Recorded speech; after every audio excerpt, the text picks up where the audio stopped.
the third chapter of the Lotus Sutra. The parable chapter follows from the introduction chapter and the skillful means chapter. Its essential teaching is that it uses the parable of the three carts, the goat cart, the deer cart, and the ox cart, to represent the three vehicles of Buddha's practitioners, namely the Shravaka vehicle, the Pradikal vehicle, and the Bodhisattva vehicle. Although the Buddha teaches these three vehicles, his ultimate purpose is to guide all beings to the Buddha vehicle. The Buddha compared the three realms of samsara to a burning house, a vast place consumed by flames. To save sentient beings from the fire, he expounded the three vehicles as a skillful means. But the Buddha's true purpose is to proclaim that all beings can attain Buddhahood. This teaching is the one vehicle teaching. This is the Buddha's true intention in appearing in the world. Thus, he first used the parable of the three carts to skillfully guide sentient beings, leading them eventually into the one Buddha vehicle, symbolized by the great white ox cart. In this chapter, the parable chapter, through the Buddhas bestow predictions and the explanation of the one vehicle teaching.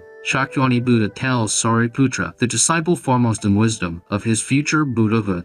A prophecy detailed the Buddha name he would attain, the pure land he would inhabit, the Dharma he would teach, the length of his lifespan, the vast community of disciples, his spiritual lineage, and the enduring legacy of his teachings.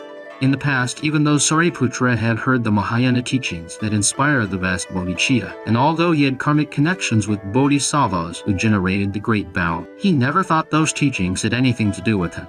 But now, after hearing the skillful means chapter and experiencing the Buddha's great compassion, he realizes that his earlier understanding was mistaken.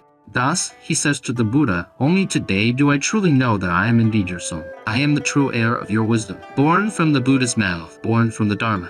Sariputra's self-realization as a child of the Buddha carries profound significance. It is a great responsibility and undertaking. Although Sariputra has received the prophecy and everyone rejoices and congratulates him, the Buddha's deeper purpose is to confer prophecy upon all three levels of disciples. This is the true intent of his lifetime teaching. Therefore, he proceeds in this chapter, using the parable to open the faith and understanding of the disciples of middle capacity. The Buddha reveals in the parable chapter that liberation from the cycle of rebirth is merely provisional. Guiding beings to Buddhahood is the ultimate goal. Thus, this parable of the three carts is called the parable chapter. It culminates in the great white ox cart, symbolizing entry into the true one Buddha vehicle. This is the essential meaning of the parable chapter.